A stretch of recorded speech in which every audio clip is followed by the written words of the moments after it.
Hello, everyone. We'll go ahead and get started. We have 12 o'clock Eastern time right on the dot, according to my calendar. And we have lots of exciting things to talk about today. So welcome, and on behalf of Odin and Unbound Medicine, we're pleased to have you join us today for Beyond the Hype, a conversation about the possibilities and pitfalls of AI in nursing. This conversation is facilitated by members of the Odin Simulation Committee.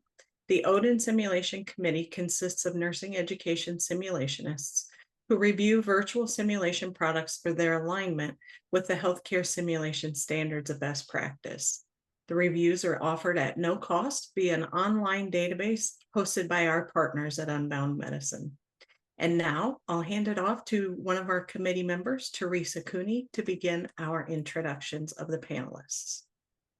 Hi, everybody. I'm Teresa Cooney. I'm an associate professor at Howard Community College in Columbia, Maryland. And today I am one of your facilitators assisting our panel of experts and guiding the Q&A portion of our webinar. So we're going to introduce our panelists. Their full bio is listed in the webinar and in the Unbound invitation, and we highly encourage you to take a moment and read the full bios and see what impressive accomplishment these ladies have done over their years in nursing and academia. So first, I'd like to introduce our international panelist, Margaret Verkuil. She is a nursing professor at Sentinel College in Canada. She has been a leader in developing and researching virtual simulations and interactive e-textbooks for open educational resource purposes. She has published numerous articles in peer-reviewed journals and authored many books. She has also presented at national and international conferences. Welcome, Marg. I'd like to also introduce Teresa Gore. She currently works as an adjunct professor and content manager for healthysim.com. She is a certified healthcare simulation educator advanced, a fellow in the Society for Simulation in Healthcare, a fellow in the American Academy in Nursing, and a past president of Enaxel. She too has also published numerous articles in peer-reviewed journals and has presented nationally and internationally. Welcome, Teresa Gore. Next, I'd like to introduce to you Elizabeth Robinson, goes by Liz. She is a certified healthcare simulation educator advanced with the Society for Simulation Healthcare, as well as a certified nurse educator with the National League for Nursing. She is currently on our committee for Odin for Simulation. And now she is an independent consultant working with nursing programs both stateside and internationally. She has presented at small workshops on using generative AI in nursing curriculum and specifically focused on using it in building case studies for interactive classroom activities. She has also worked with numerous international groups incorporating generative AI into building simulation scenarios. Janine, who do you have on the panel too? So it's my pleasure to introduce to you all Sammy Rahman. Sammy is the Director of Simulation and Clinical Labs at Blinn College Health Science Center. Sammy is a highly experienced registered nurse with 40 years of diverse nursing experience, and she's been instrumental in developing and integrating simulation into nursing curricula. She's received multiple awards for teaching excellence, and she actively contributes to the profession through Odin and is a current member, actually a member since 2020, of our Odin Simulation Committee. It's also my pleasure to introduce to you all Courtney McNulty, who is the Content Solution Managers at Unbound Medicine, where she focuses on integrating generative AI into nursing education. We're so happy to have our speakers and our conversationalists here with us today to share their experiences with AI. And so with that, I also want to offer a disclaimer, and that is that we are not AI experts. We are here as education and simulation experts We're going to share our expertise and our thoughts and considerations with AI and how you all might envision its utilization in your own practice. You'll likely hear us mention some specific AI products, but please know that this is not an endorsement for any particular AI product or platform. This conversation is the first of several conversations among this group where we will be exploring the use of AI in nursing education. Because this is an exciting and developing topic, we expect there will be many questions, but we ask that you hold them till the end. If you have a burning question, please do put it in the chat. Teresa and I will be monitoring the chat and do our very best to collect all of the questions that you all have. If there's time during the conversation, we will address them. Otherwise, we plan to save time at the end to answer them. If we don't get to them today, we will address them in our upcoming workshop that you're going to hear more about at the Odin Convention. We also plan to have some follow-up webinars, and we can also send out responses to the questions via an email in follow-up to this particular conversation. So we're hopeful that at the end of this, you'll actually have more questions than answers. Our goal today is to stir your thoughts, to engage your creativity, and to trigger your own imagination for the use of AI.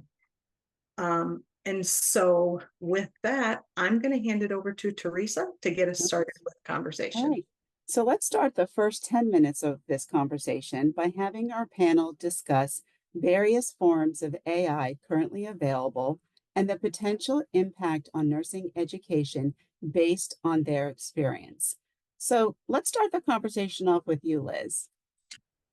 Thank you, Teresa.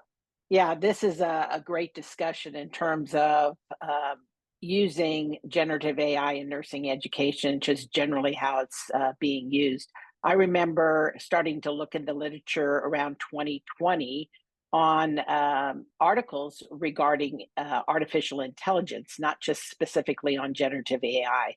And then, just looking at the last 2 years, not looking at the last 4 years, last 2 years, the plethora of articles that are out there in terms of discussing and how generative AI is being used, as well as some of the social media groups that I follow in terms of how much is being talked about in terms of generative AI. We'll talk a little bit about the positive and negatives, but there's just a lot out there, and I can see how individuals could really be overwhelmed. Courtney is in the throes of it, so I'm interested on your perspective, Courtney. Thank you, Liz. Yes, so I might seem like the odd person out here as I'm not a nurse educator or a simulationist. I have had the privilege of working with the Odin Virtual Simulation Review Committee for about 4.5 years now. So seeing the navigation from COVID and the changes that came with education there to now about 2 years ago, this influx of generative AI, I know how overwhelming it can be. You might not even know where to start from what you hear in the media, social media, as Liz mentioned, the articles that are out there, what you're hearing from your peers. So hopefully we'll be able to ease some of that hesitation today. There are over 20 generative AI models currently available, and they do exactly what it says. They generate information from artificial intelligence. So they're generating novel content, whether that be text, audio, video. We will see more things with artwork, songs, anything that you can potentially think of that could be generated will be coming. And most of the models that you're going to be hearing about already are those like ChatGPT, Copilot, Claude, Gemini, and there might even be some new ones coming out this week because it's just constantly changing, improving, and getting more affordable to use, which is so exciting. Regardless of the model that you choose to use and whether you choose to explore multiple models and maybe become an expert in each of those, or you find one that works very well for you, the most important part of that is going to be that human expertise, that person in the middle. You are going to get out of the generative AI regardless of the model, again, whatever that information is that you are putting in and you are training it on. So having you as the expert in your area, so whether that is you're hosting a dinner party and you want to plan a menu because you fancy yourself a novice chef, or because you are a nurse educator, a simulationist, and you want to generate materials like lesson plans or case studies that are going to help you within your program, your expertise, your intervention is the most important part of that model that you choose to use. And I think Sammy will actually be discussing a bit more of how that actually works in simulation. So I'll let Sammy get into that. Thank you so much, Courtney. It's an exciting day, I think, for all of us, and certainly in the midst of so many things that we've been exploring over the last weeks and months, and actually the last couple of years, and seeing what, as in a personal way, being a simulationist, but also being a part of our nursing faculty and trying to generate experiences for the faculty to develop with their students, the opportunities to see some of these products and to explore has been very eye-opening, because one of the challenges is time that it takes to put things together. So as a simulationist and working to try to facilitate things with the faculty, it has been amazing to try to research and explore what some of these products can do. And in my recent experience in particular with a couple of these products has absolutely created some fascinating simulation type experiences, but with a guarded approach of the reality that as an education a focused experience for students and with goals and outcomes, we have to still be sure that we're not just taking things as it comes off the publication line, because as a part of our philosophy and our reality and what simulation can do and how it can help the future of and the present and the future of education, in particular in nursing, but certainly in all realms, we want not to have something be flawed. So being able to integrate and to review and reevaluate the materials that we want to put together, the ease is great, but we certainly have to be very, very safe in that approach. And so with that, I think we're going to turn this into the next level of conversation. Janine? Thanks, Sammy. So you bring up some really great points, especially around ethical considerations. As a group of simulationists, we often spend a lot of time considering ethics, because we do have the simulationist code of ethics that we vow to adhere to. And so anytime a new technology like AI begins to emerge, ethical considerations are at the forefront of our mind. And so, Teresa, I would love for you to get started on this next conversation for the next 10 minutes and share your thoughts on ethical considerations around the use of AI. So I'm so glad to be part of this, and this is such an exciting time for all of us. We all have to look at this and kind of go into it, like Sammy was saying, is with that making sure we vet everything that's coming out. I've never taken a simulation, any type, and used it straight out of the box. I've always had to modify it, because there's always different changes depending on where your learners are, what you're using it for. And we can't let our guard down in that aspect now. Is that we really have to keep that up. The way I look at this is that we have to use the best time that we all have and build it in so that the students get the best learning opportunities, and we get a chance to be the simulation educators. So we take it and we can use AI as our pre-brief to have, they get the didactic, then you scaffold them in as having the opportunity to practice it on their own, getting the prompts, getting the feedback after we've gone through and vetted the product itself, because that's our job. And then we bring them into the simulation lab and they get a chance to do it at a different level. That gets the opportunity that they're able to take all of that and put it together and get that real-time feedback. So what we can do is always take the debrief because they get a reflection from the majority of the products that are out there. They get to have that. We get to look at it. They bring those questions in, and then it's a chance that we clarify because that's what we're supposed to do is help them make those links. And that's our ethical, a responsibility to our learners that we do that and we really look at it. We have to make sure that they don't have the falsehoods. And that gets into that AI as we're looking at things and building them and using products is do they use the standards and is it true what they say? Because we have to get better with our prompting to where we ask and we build those prompts in to get exactly what we're looking at. But you're never going to get something that prints off right now. Okay, I'm just going to say right now, you're not going to get something that you can print off and take it straight in, that you can do that. I love the fact that you can bring the cultural humility in because we're able to take that is because some places don't have as diverse a population. They don't, the mannequins, the standardized patients don't have that. So with AI, you can generate those cases that they can address that. I was playing around with my avatar earlier, and if you're having something online with your student, you can always have them put up an avatar. Do you see how they see themselves? So that way we get a chance to see that and you get to see some cultural differences in that aspect also. And as we're going to grade this, I think we grade it, we take the grading that occurs with a product, but then we also look at it as how much emphasis we put on that.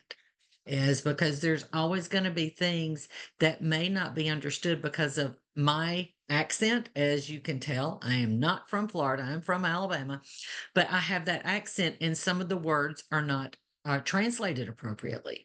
And so those are the things that we have to look at and make sure that we put it in that context. And I think now we can go over to Marg as that she looks at it, that what are we doing with this information that we do gain? Yeah, thank you for that. And definitely a great topic and talking about grading itself.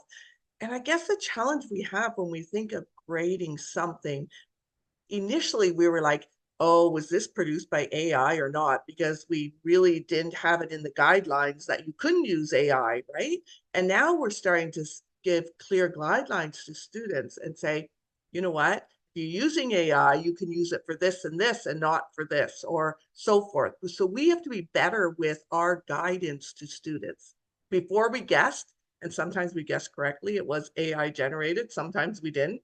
And now we're many of our plagiarism tools are including AI in it and identifying that something was produced by AI.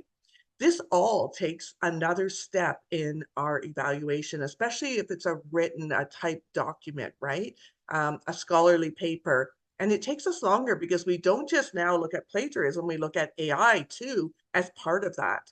And it's what did they do with the AI and are you comfortable or not with it? And what are our guidelines with the AI? And what was produced by the AI, is it true or not?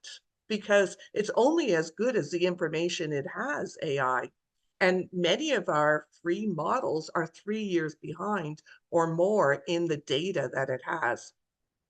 And this is also with us as educators. I know myself, trying to write a lot of journals and get them published takes a lot of time. And why can't I use AI to make things sound a bit better than I could even do? And I would wordsmith it. Many of our journals now, if you've published recently, have added something about, was this AI generated or not? And you have to disclose how much of it was AI generated. And I guess I'm not really that uncomfortable with my article going sections of it using AI to make it sound better. I think the problem is when you use AI for the content, especially when it's new information and you're doing a great research study, how will the AI really know what you're talking about, especially when we're writing about new and innovative things? So we have to be really, really careful in how we're using it. And we never minded in the past if someone had an editor look at our article and edit it or help us, or a peer who's really good at writing help us. We never really worried about that. Is AI like our editor or not. It's about that clear use of it as opposed to using it. Does that make sense? I hope I'm clear, and us getting better on how we can use it. And we really need to look at things even like virtual OSCEs. So much now we have clear algorithms in our OSCEs. And if they do this, this, and this, they get this mark. And now we can use AI to really look at many things like where were their eyes tracking? Maybe what was their heart rate with it? Maybe how did they say something? How were they looking? We can use multiple focal points to really assess students in a virtual OSCE to a higher level. Again, we can do this, but there's also going to be some pitfalls, right? Are things true in the way the AI is marking them and giving us a mark? You would never, as Teresa wisely said, you would never put someone in a virtual OSCE that was empowered by AI and right away take the mark they gave it and give it to the person. You would always have it tested multiple times by a diverse group of students to make sure it really gives the same outcome, right? Just like we test our questions that we would do for a test. We don't just put a new test question on and say, okay, that's all we have to do. There always has to be that analysis of it. And Liz, I know you have some thoughts on this, so please chime in. Yeah, so Margaret, you bring up some very interesting points. Some of the things in terms of the positives that we think about is the ability for generative AI to give us a starting point, but the ideas are still coming from you, and that's the key. That transparency piece that Margaret really mentioned is important. If you are using AI, whether it's a text generated aspect within your course or within your program or within your work, be transparent that you used it to assist. Uh, To me, I'm a believer in being able to use tools responsibly. And so when we look at the positives, I'm telling you, if I had generative AI tools when I first started out as a nurse educator, what a time saver to be able to give me a draft and then I would work through that information similar to what we may have received from if we took over another faculty's course. They give us all their course materials and we then personalize it for us. I see generative AI as a similar type of tool, but a technology tool that works very fast. So think about the positives in terms of how you can uh, engage your learners in the classroom. The aspect of our type of learners that's very digital, they want to be able to have digital activities as well to encompass. This is your opportunity to show how to use generative AI properly and bring in that aspect of responsibility and transparency into the classroom work. We do that in other things that we're doing in clinical as well. We model what we need to do as professionals. We should model what we need to do in terms of working with our students to show positive aspects, but also areas that we need to tread safely on. It's not going to produce, as Teresa mentioned, a product that you can go out and use right away.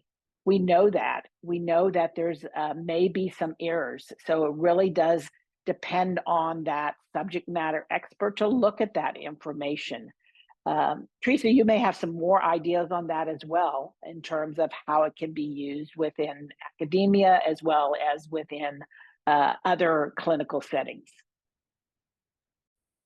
So yeah, and it can be used in so many different aspects of this. And I'll make this real short because I know we have to get to the next part. We could spend a whole time just looking at what it could accomplish.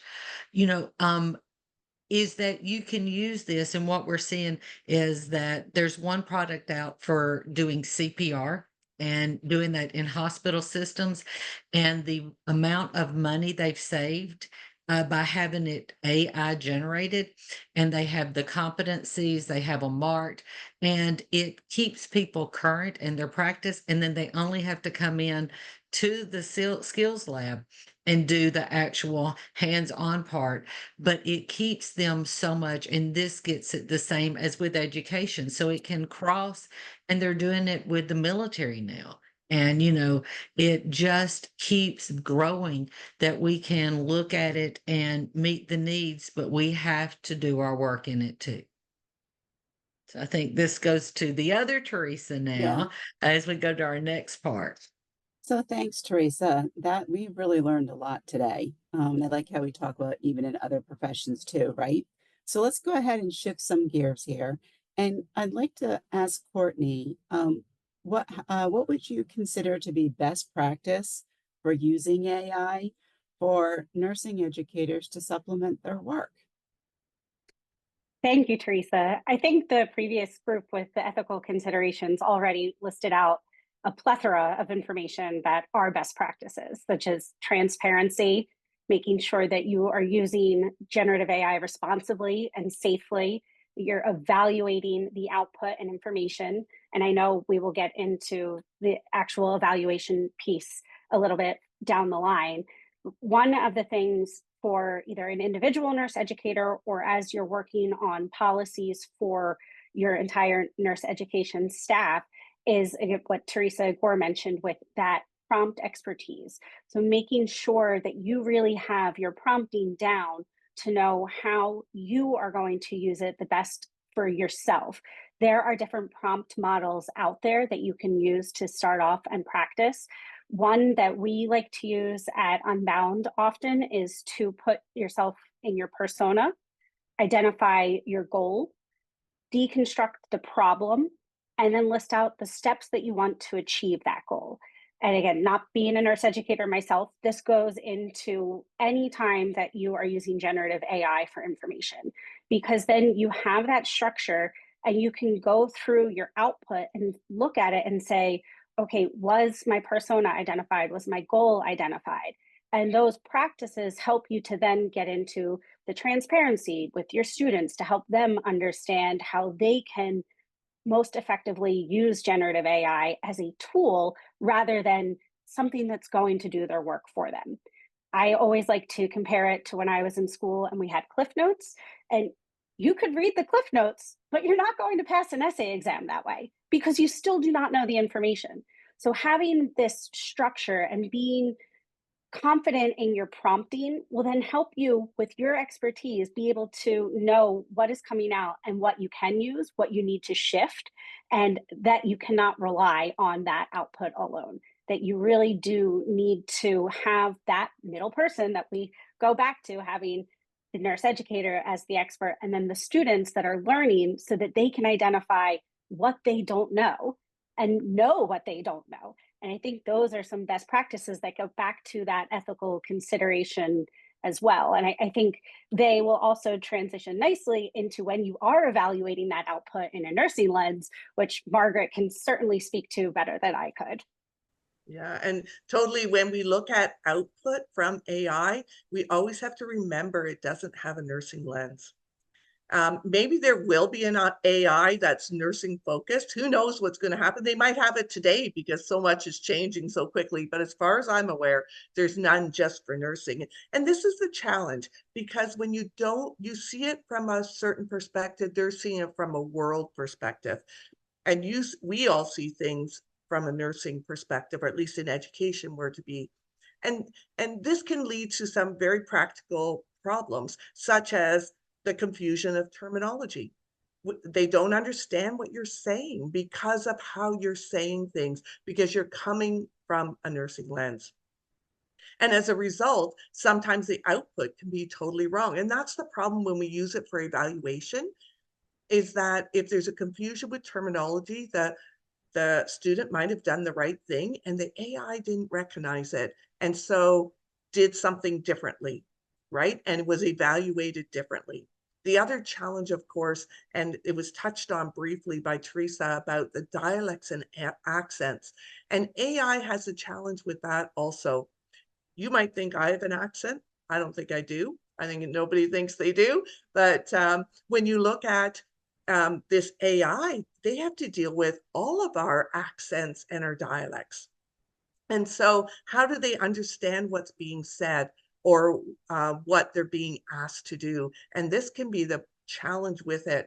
You know, we have virtual simulations that are empowered by AI and with natural language, and they're responding to what you say. And some of them we expect students to do within 5 minutes because we want them to recognize something and act accordingly. Well, if the AI doesn't recognize what they're saying, that student is at a disadvantage because it's going to take them longer than five, I think you said seconds or minutes, whatever, to do something, right? So this is the challenges we have, especially with evaluation, but also in simulation, when we're using AI.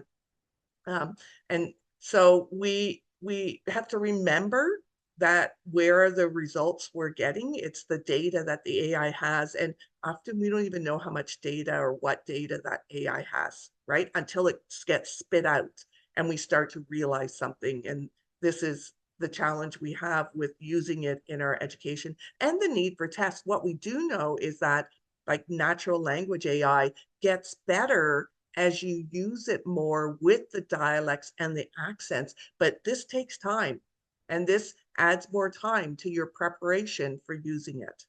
And Teresa can add, I'm sure, more ideas on it when we come to different learning environments using AI. Hey, thank you. Everybody has given so much, and it makes me sit here and think and change what I'm going to say because that's the whole purpose of this as we get to looking at it. And I think that as we grow in this field, we have to look at what we already know and what we have our standards is that we can go ahead and put those in place. I'm going to go with the Anaxel Healthcare Simulation Standards of Best Practice and how we can use that as using AI. Is that we have to sit there and is it suitable for it? Is there something out there, or is this one that they really need to do in person? Is there any AI can actually be done? The next one is there a need for it? Just because we have the ability to do it doesn't mean we have to do it. And that's where students wind up with that cognitive overload that they get into is because, I don't have to use every bell and whistle just because it's at my fingertips. I have to use it when it's appropriate for that student. Those objectives and those outcomes still have to be measurable because I'm just sitting here going down through the simulation standard for simulation design. We have to look at it. Are we building it? I like what Courtney said. Is it being constructed to measure what we want it to measure? Are we sure that it happens that way? What's the realism? If you start getting with AI, how much can you add? And is it appropriate for that level of learner? If it's their very first simulation, I don't need the crying baby, the yelling parent, the alarms going off because that's too much for them. I have to make it appropriate for that learner as we're going through. And remember, that's where we get into it has to be that learner centered. And then we use this information in our debrief. And so if you've got a product and you're using it and you see certain things that keep happening, then you can use that. I like when we're using the mannequins that have the sensors in them, because if I'm looking at where the students' eyes are going, like we were talking, what all can we measure now? If I'm looking at that, I may not see that they did something because I have a certain cognitive capacity that I can't multitask as much as I think I can, and I may miss something. And that's where the AI comes in and helps me with debriefing, going, oh, yes, you did that. I just didn't see it. And that is the beauty of that we have this. And then it gets into we have to pre-brief them, we have to debrief, and we have to evaluate. And then we must pilot test this. That is the biggest part because it's like writing a test question. If I write it knowing the answer I want to get, I may miss some of the distractors of the learner that takes the learner in a different path. And that's when we have to look at it. And I always go in with garbage in, garbage out. If I don't put the props in correctly or the prompts or the cues that I want to build, then I'm not going to get what I want. If I say I want a scenario for hypertension, and I don't say I want it to use this AHA guideline for hypertension. I want those, and I want them measured and built according to the Anaxel Healthcare Simulation Standards of Best Practice. If I don't give all those, and it's for this level of learner, and they have this diagnosis, and they have this comorbid condition, I'm gonna have to do a lot more work building it and getting it to where it can be used. And so I think that's what we really have to look at, is that we take what we have already, and, quality standards in the, when we're looking at the ethics and the healthcare simulation code of ethics, we have to use all the things that we already have, whether we're using AI or not, but we have to make sure that we're really using those as we put them into the AI setting, to where our learners get the best experience out of all of this. So, Mark, you have Thank you. anything to add to that? Yeah, that's great. And again, the thing you have to remember is that you actually, I think, need a higher level of education in order to use AI for producing a simulation, for example, because when you read through it, you have to know for sure that it is following the best practice standards. It is got the code of ethics in it. The content is actually applicable to your geographical area, right? Because what you do in one area may be different than another. And that, all this content, it's representative of where your students are going to be practicing. So you actually need to have a higher level of knowledge to actually work through these AI generated scenarios and ensure they are what you need, right? And then, of course, knowing that learner, does this meet the learning needs? And of course, what your learning objectives were, are they really meeting those learning objectives? So anyway. And Thank one you of the so things much. we have to look for is that hallucinations. And I love when we start talking about hallucinations in the AI world, is because that's where we have to know when it is and when it is not. So I think that is so valuable for us to understand that aspect of it. Thank you for sharing your knowledge and your expertise about the use of AI. Before we start our question and answers for our panelists, a lot of what you're talking about as an educator, developing the correct prompt to get the right outcome when creating a simulation or a lesson plan or a test question is so important. And I encourage all of you, if you're able to attend the Odin conference in Tampa, Florida, it'll be October 31st to November 2nd. Us on the simulation committee are going to be presenting a 3-hour workshop, and it's entitled Unleashing the Potential of Generative AI, Transforming Nursing Education Simulation and Beyond. And then we just heard that early bird registration has been extended to the 20th. So in that 3 hours, the last hour will be Liz, Sammy, myself, and another colleague. And we're actually going to show you when we try to create actual simulations using different types of generative AI products and what varied responses that we got. And then we're going to provide an opportunity by giving you a template to follow and try it yourself with all of us in the room. So that's a really great hands-on workshop for 3 hours. So please sign up and let's see you at Odin. We would love to see you. Now, Janine, where should we go from here? So we have gotten several good questions and comments here in the chat and the Q&A. Go ahead if you still have questions, put them in the chat or the Q&A. As I said before, if we don't get to them today, we will either in our workshop, follow-up webinars, or we'll send out an email with those responses. So I'm just going to go in the order that I received them from the chat. The first one, I have a specific interest in the ethical considerations regarding students using unauthorized AI, for example, on writing assignments and finding workarounds. And so Teresa Gore, I'm going to ask you to respond to that first, because I think you were the last one to speak to that topic. So, well, we had, and I know that Liz was with me too, at the NLM conference, we actually went, and Sammy, were you there too? We all went in and they were asking, what were people doing? There is such a wide range of things, is that, the students, the biggest thing you've got to do is give them specific guidelines. And then, these systems that we're using, some are catching some of it, some are falsely catching some of it. So you have to look at it. And then one of the best things that we heard was that there was a department that was built at one of the universities. And if you really thought it, you would send it to them because they are AI experts. The thing that we can't do is try to become the expert too. And then we wind up wearing too many hats. And so, we know that students that they do workarounds all the time. What are you doing with the other where they're sharing information between simulation? Oh, this is what they're looking for. This is what you have to do. So we kind of have to go ahead and put all of that together. And you got to look at what the big institution policy is and fall within that, because we all know that nursing wants to ramp it up one step higher than everybody else because we're nurses. That's what we do. And so you have to stay within those confines.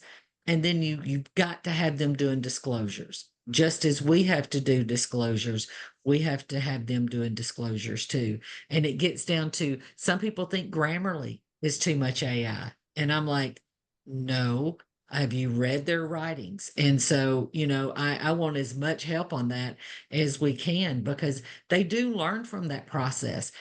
And you can tell when they have a hallucination that's been given to them and they don't know it. And that gets back to what Marg was saying, is that you're going to discover, because they don't know what's false and what's not. And then that's when you're going to go, where did you get this information from? Show me this reference. Because what I do know is that there have been articles that have been said that they were published by certain people. And one of them happened to Dan Raymer. And he said, and somebody came up and said, did you write this article? And he goes, no, it was all from a platform that said he wrote this article and this is what it said, and it didn't even exist. So you are gonna find things, and they tell on themselves, they can't keep it up. And if you have one assignment that is great and then the next one is awful, then you're gonna go, what happened here? Where did the change happen? So I think those are just things you have to look at, not sometimes just one, but you have to look at their trend too. That's what I'm seeing. So a I just follow-up. wanted to add something real quickly to what Teresa was saying. I want to go back to the modeling. You have to model ethics in everything you do in nursing education. So modeling best practice on how you're using generative AI is an important step for your learners to take as they grow as professionals. That's true. And I'd even add, we need to also follow the policies that our universities and college put out, right? We can't go completely rogue, but we can also fine tune what they put out, right? Specifically towards nursing education. And that modeling can very well be part of it, right? And that disclosure, right? I want to add just for a second, that's why we as a group wanted to make sure that the folks that joined us would understand that we're trying to model things from the healthcare standards of best practice, that we don't want to just create things and not have something that gives us a guideline and keep things within the realm of the things that have been vetted.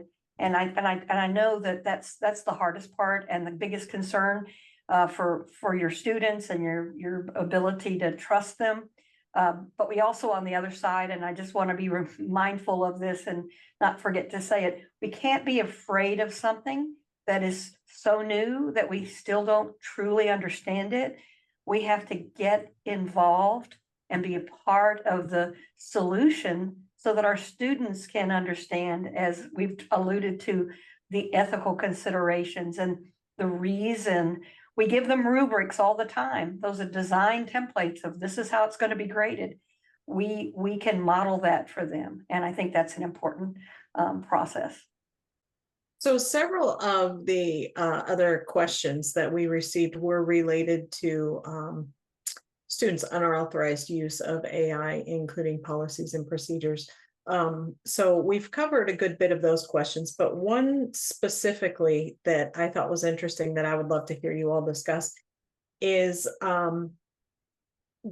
do any of you have a recommended percentage of how much AI a student should be allowed to use? Like, so when they turn it into the AI generators and it says, 25% of this was AI generator, something like that. Do any of you all have, or have you seen trends in what's being allowed if you don't have your own personal thoughts? A very interesting assignment I came across was the students had to write their own paper, whatever it was, the topic was, and then they had to put it into AI to see what they got. Then they wrote a reflection on the differences. And actually the reflection was graded, right? It wasn't the other. And that's a really interesting way of getting them to use AI and see what it could accomplish, but also potentially the pitfalls. And depending what your rubric is for that reflection, it could be what were the pros, what were the cons? Did you notice any, errors as you go through it? I don't know. You can streamline it so they can be really reflective on it. I will say there's never going to be a perfect percentage because it will depend on what you want them to do.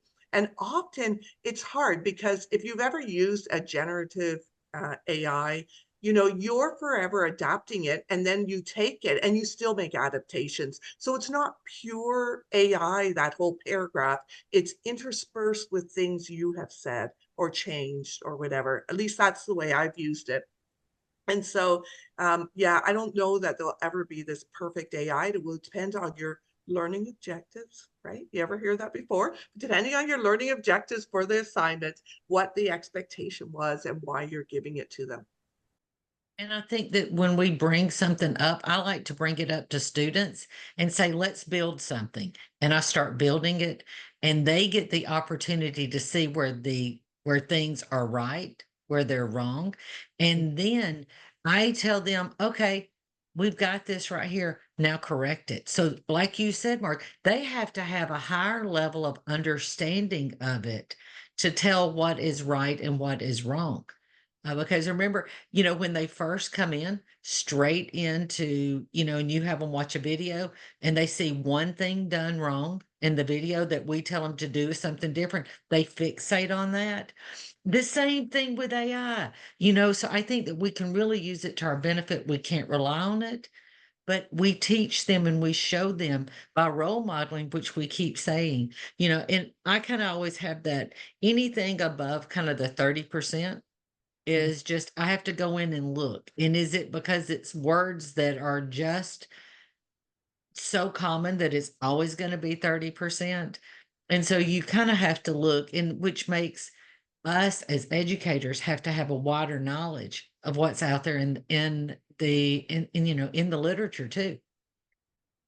So there's someone who just made a comment about how a paid vendor had just released the use of an AI tool to help write test questions.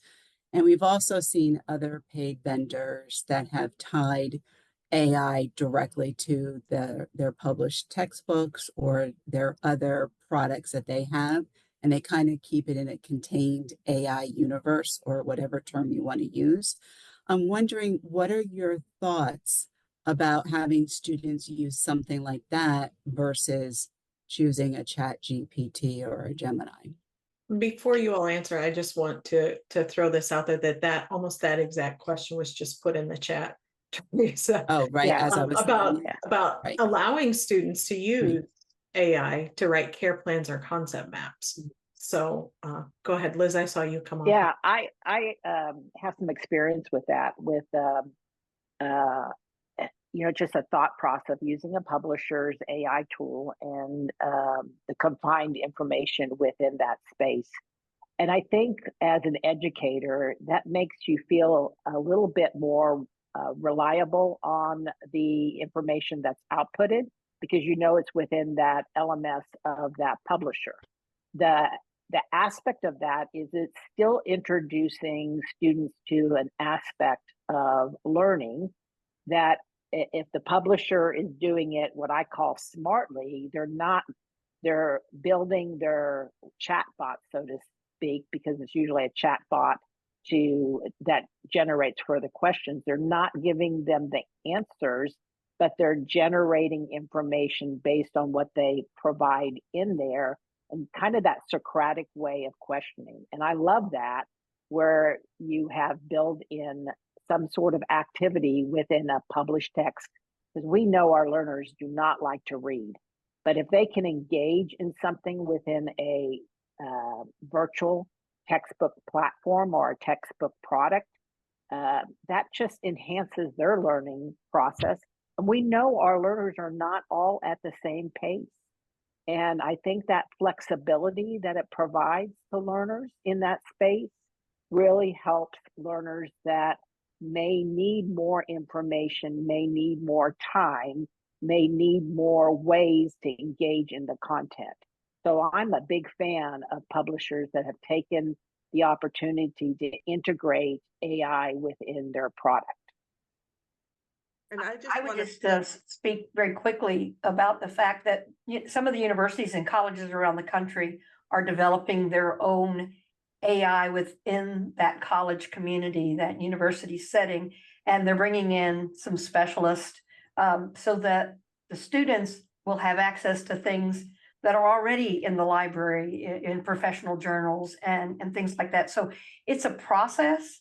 And anytime there's a process like this going on, it's going to look different probably maybe at every campus, at least for a while, until we figure out some type of routine, because they're trying to speak to the masses versus just nursing education or engineering or so forth.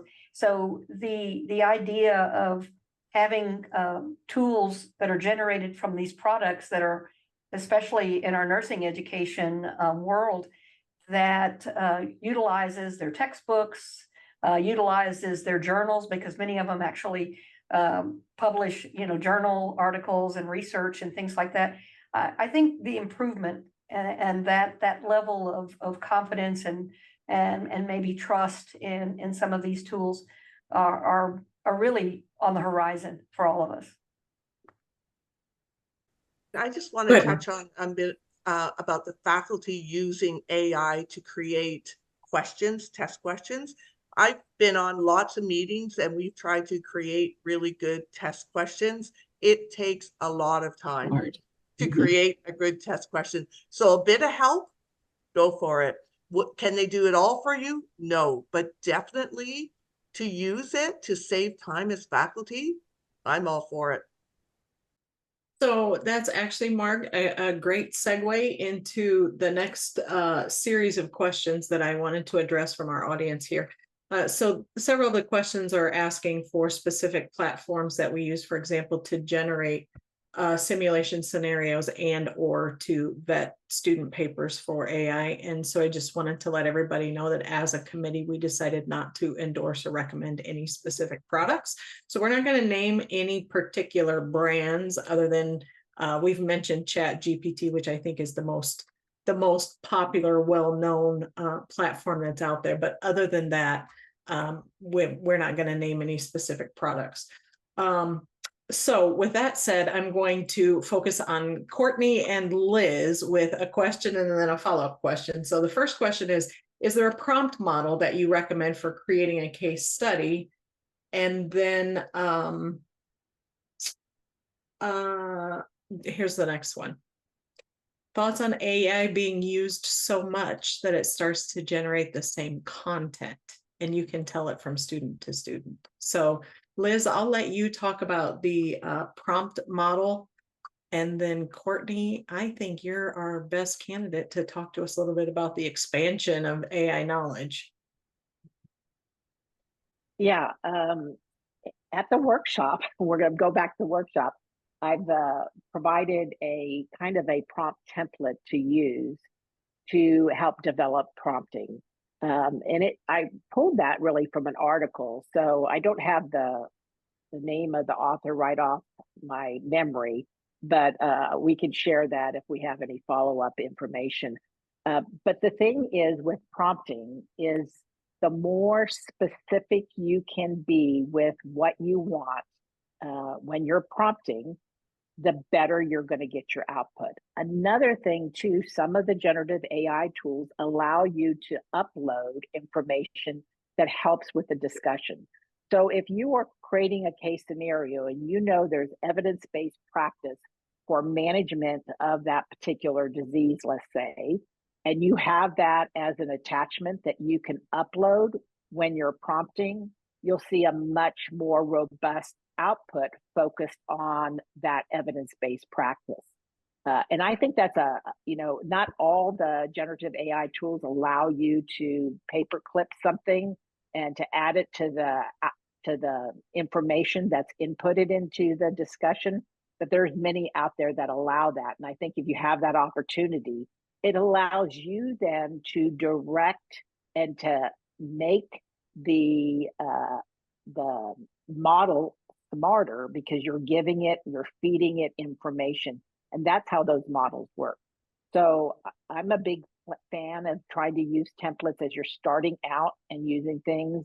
And like I said, I found a great article that discussed how to develop kind of a basic prompt with information. And Courtney kind of alluded to that in the work that they're doing in terms of what you're using in terms of prompt generation. So I'm going to pass it off to Courtney.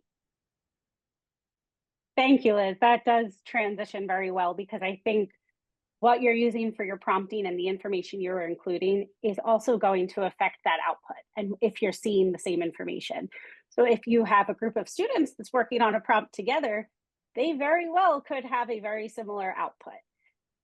And the way that most generative AI models work, there are exceptions to this, is that if you're in a thread and you're putting information into that thread will remember that information. So it will be able to grow and expand upon that, and you won't have to get so specific with your prompts anymore. So then when you start a new thread, it's not going to remember what you put in. We talked about hallucination. I was asking for assistance crafting an email, and I started a new thread, and it hallucinated a husband that I never even put into my prompt.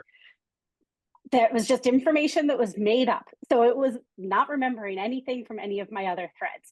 So a good way to combat that of seeing the same information is going into different models, trying them out, encouraging students to do the same prompt in 2 different models, examine the output and see what information is better. And I think as these models improve, as I mentioned, that they are getting faster and more affordable, that they're going to continue to grow and learn. Right now, it's based on the information that you're putting in, which I love Teresa's garbage in is garbage out. So by helping and teaching the machine, because that's what it is, a machine, we are still the people responsible. So by teaching that how you want to expand, your outputs are going to be so much more diverse and so much stronger to help use as a tool versus as a replacement for an assignment or a paper. Great discussion. We are at time. I just want to thank everybody again for coming out to listen to this amazing conversation. A couple of ideas I've gotten just reading your chats and questions for follow-up webinars, and also content we can focus on at our workshop. Again, with our workshop, if you're attending Odin, the Odin convention, please do come and join our workshop. Otherwise, watch for an email and invitations to follow-up webinars, and a special thank you to all of our panelists for sharing your thoughts today. And I hope everybody has a great, safe day.